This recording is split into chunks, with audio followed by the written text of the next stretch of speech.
Demolition is one of our city's few growth industries. Overnight, construction of a new arena on the old Eaton site was announced. Curiously, after years of fighting, resisting, refusing to build a new rink for the NHL Jets, allowing them to abandon us for Phoenix, City Council suddenly rushed out this new architectural lie to Winnipeggers. The result, a sterile new thrift rink for minor league hockey. With too few seats to reach the NHL minimum should a miracle ever give us another shot at playing in the big leagues.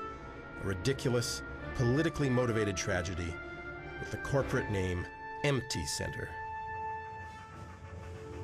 I'm sure memories will accumulate in this empty center, which has nothing but low-price newness to recommend it. Until then, this thoughtless new building just sits on the windswept downtown corner like a zombie in a cheap new suit. Its brick coat somehow meant as an homage to atomized Eatons, but coming off more as an insult to the grand old department store and an insult to us. Now, the real tragedy. Since we've suddenly ended up with two large hockey arenas, the real Winnipeg Arena, the old Winnipeg Arena, the most fabled myth and memory-packed landmark in our city's history, has been condemned. Condemned. In fact, demolition has already begun. For 50 years, this ice hockey cathedral fit Winnipeg and its sport like a skull fits its brain.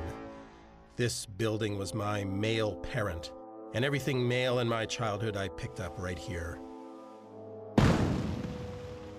I was even born here, right in this dressing room. Look at it. Born during a game between the Winnipeg Maroons and the Trail Smoke Eaters. I was bundled up and taken straight home after the game, and brought back a few days later to watch my first complete contest. My dad worked behind the bench for the Winnipeg Maroons, the 1964 Allen Cup winners, senior hockey champs in the days of the original six, and for the Canadian national team as well, as Winnipeg hosted in wave upon frightening wave visits from the revolutionary juggernaut Soviet team, years before the hubristic NHL deigned to hold its first Summit Series in 1972. Here's my ticket for Game 3 of that series, a 4-all tie, a dull game compared to the electrifying contest typically held here at the world capital of international hockey. The NHL never liked us here in Winnipeg. They raped us of our best players when we joined up with them in 1979. I grew up in the locker rooms, was breastfed there in the wives' chambers, and was often lent out to visiting teams as a stick boy.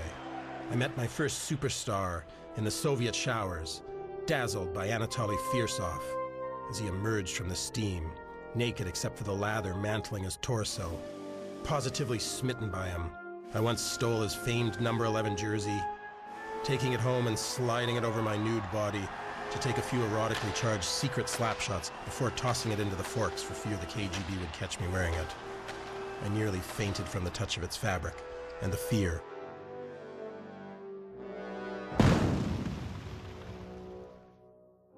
On off days, I would go to the arena for the strange pleasure I could produce by flipping down every one of the 10,000 seats, admiring them, then flipping them all back up again.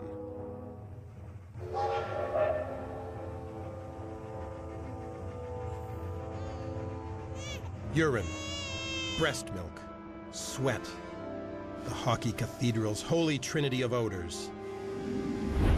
These are the smells that will haunt this holy site forever, no matter what blasphemy is built here in its stead. And rest assured, it shall be a blasphemy. When the national team was disbanded by a federal bureaucrat's stroke of a pen in 1970, my father died. With nothing left to do, he died. I'd like to say he spontaneously combusted right on the ice of the arena. That would have been great, but it was quieter than that. He shrank into a puff of cigarette smoke and was gone.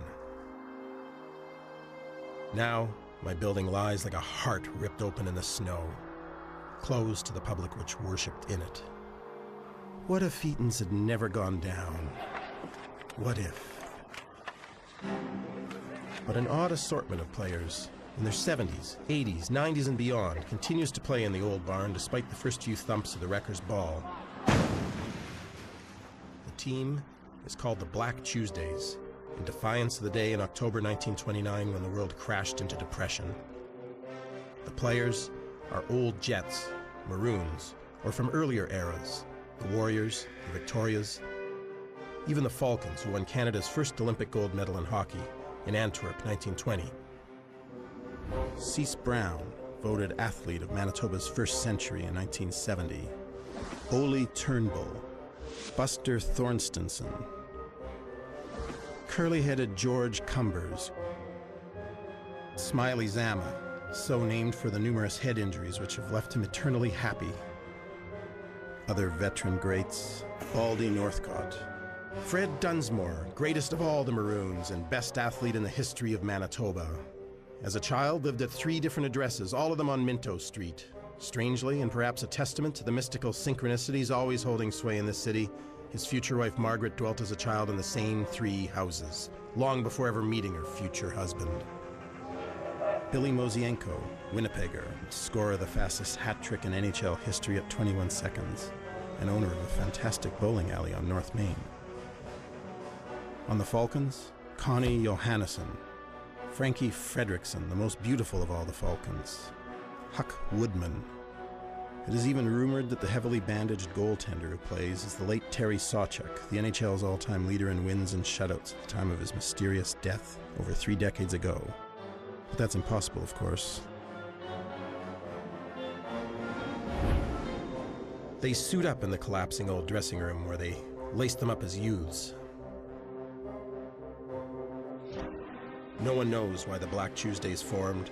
They aren't saying. I'd like to think they did it to protest the grotesque greed of the National Hockey League, which made the sport too rich for this sleepwalking, working-class town. Game-playing reveries, lost in time, mischievous time. Time flies when you're flying.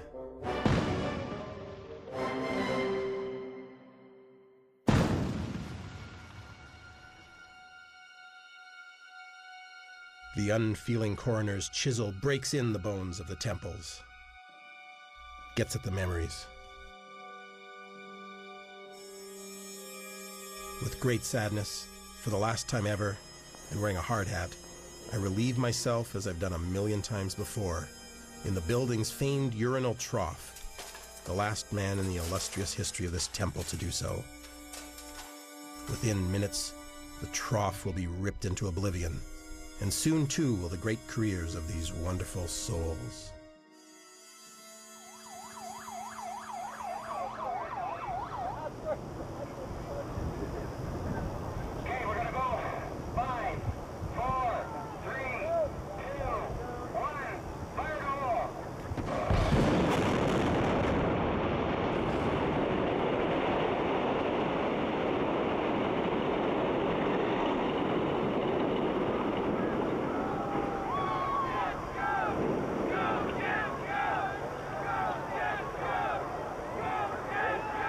Kind of a strange victory. Only the part of the arena added in 1979 to accommodate the arrival of the NHL in town falls off the arena when the dynamite goes off. This I interpret as a sign that we should never have joined that league. I really sort of hoped that this would be some kind of stay of execution, but no. Why did this happen? Why was this allowed to happen? The arena. My father. The paternal amphitheater of our game. Murdered. All because he lacked luxury boxes. Here we pride ourselves on the tradition of labor, and we allow our shrine to be outraged for its lack of luxury boxes. I'm ashamed of us. Ashamed to be a Winnipegger. Farewell. Farewell, beloved father.